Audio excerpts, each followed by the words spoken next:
La problématique de départ, c'est les coûts énergétiques de l'établissement, qui atteignaient en 2010-2011 des montants assez délirants. Et donc, il a fallu s'interroger sur quoi faire pour arriver à maîtriser, à réduire en tout cas ces coûts énergétiques, qu'ils soient électriques ou fuel.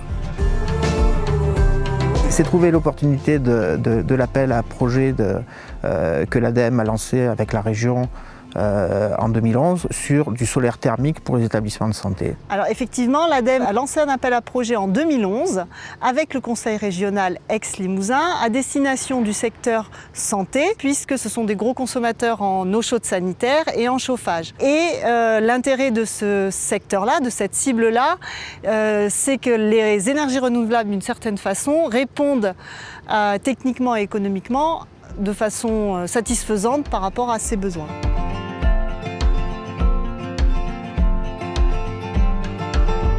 Le premier travail que nous avons fait sur l'EHPAD, c'est de faire un audit énergétique. Donc ici, l'EHPAD consommait du fioul et on a pu faire sur les 4 ou 5 dernières années la progression des consommations de fioul liées au chauffage et à l'eau chaude sanitaire. Cet audit énergétique a été complété par une thermographie, là où il manque un petit peu d'isolation. Et dans cet audit énergétique, on a donné un certain nombre de pistes d'économie d'énergie au maître d'ouvrage à l'EHPAD Le Chavanon. Les équipements principaux qui ont été mis en œuvre, c'est d'abord des panneaux solaires pour l'eau chaude sanitaire, 50 mètres carrés qui sont posés sur le toit, et dans un deuxième temps, une chaufferie biomasse qui a été installée en 2015. Le projet va aussi basiquement de consommer moins d'énergie, à la fois par une meilleure isolation du bâtiment et par des systèmes d'éclairage plus économes que ce qui pouvait être utilisé antérieurement.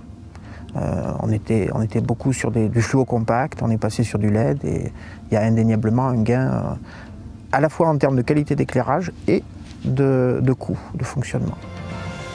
Sur l'ensemble de la mise en œuvre, on est sur 3 ans de recul, donc on peut effectivement constater que les coûts énergétiques ont été à peu près divisés par 4.